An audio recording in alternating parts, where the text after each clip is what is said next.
స్కూళ్ళకని కాలేజీలకని బయటికి పోతున్నారు కానీ యాక్సిడెంట్ల వల్ల మళ్ళా తిరిగి ఇంటికి వస్తలేరు. కాబట్టి మీరు ఒకటే గుర్తుపెట్టుకోవాలా, ప్రాణం కన్నా విలువైనది ఇంకేం మనకు కూడా లేదు. ఏదున్నా ప్రాణంకి ఇచ్చే విలువ దేనికి కూడా ఇచ్చే అవసరం లేదు. ఇంతకుముందు మరి వెంకటేష్ గారు చెప్పిండు ఒక వీడియోలో ఏమని, మరి వాళ్ళ కూతురు బర్త్డే ఉందని చెప్పి అన్ని ట్రాఫిక్ సిగ్నల్ కూడా జంప్ చేసుకుంటూ ఫోన్ మాట్లాడుకుంటూ ఇంటికి పోయే ఒక ప్రయత్నం ఆయన చేసిండు. చేస్తే ఏమైంది, ఆయన ప్రాణం కోల్పోయింది. ఇవాళ వాళ్ళ పాప వాళ్ళ పిల్లలు అందరూ కూడా అనాథలు కావడం జరిగింది.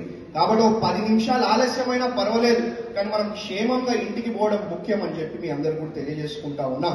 కాబట్టి మీ అందరు కూడా ఇప్పుడు యువకులు కానివ్వండి, మా మహిళా సోదరుమణులు కానివ్వండి, మీరు అందరూ కూడా మరి రూల్స్ పాటిస్తూ దాంతో పాటు అందరు కూడా అవగాహన కల్పించాలి. ఎందుకంటే మన భారతదేశానికి భవిష్యత్తు యువకులే కదా, మన రాబోయే తరాలు మన యువకులే భారతదేశానికి భవిష్యత్తు. కాబట్టి మీరు అది పాటిస్తూ దాంతో పాటు మరి అందరు కూడా అవగాహన కల్పించే విధంగా పనిచేయాలని చెప్పి మా యువకులకు, మా మహిళా సోదరులకు అందరు కూడా పేరు పేరున విజ్ఞప్తి చేసుకుంటా ఉన్నాను. మరి ఇదే కాదు, ఇంతకుముందు మా ఎస్పీ గారితో డిఎస్పీ గారితో మాట్లాడుతుంటే వారు చెప్తా ఉన్నారు, భారతదేశం వ్యాప్తంగా మరి దాదాపు సంవత్సరానికి 4,80,000 యాక్సిడెంట్స్ అయితే ఉన్నాయి. అంటే నిమిషానికి ఒక యాక్సిడెంట్ అయితే ఉన్నది, 3 నిమిషాలకి ఒక మరణం అయితే ఉన్నది. కాబట్టి దీన్ని మనం తక్షణమే కట్టడి చేయాల్సిన అవసరం ఉన్నది. ఎందుకంటే ఒకసారి ప్రాణం పోతే మళ్ళా రాదు. కాబట్టి ఏదున్నా మరి ఈ రూల్స్ పాటించుకుంటూ అన్ని విధాలుగా మరి అందరికీ అవగాహన కల్పించే విధంగా మా విద్యార్థులు పనిచేయాలని చెప్పి వారికి మనస్ఫూర్తిగా విజ్ఞప్తి చేస్తా ఉన్నాను.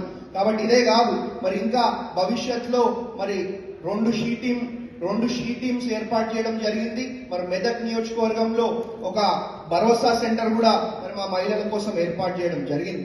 ఇదే కాదు, భవిష్యత్తులో ఇంకా బ్రహ్మాండంగా అభివృద్ధి, సేవా, సంక్షేమ కార్యక్రమాలు మరి చేపట్టుకుంటూ ముందుకు పోతాం.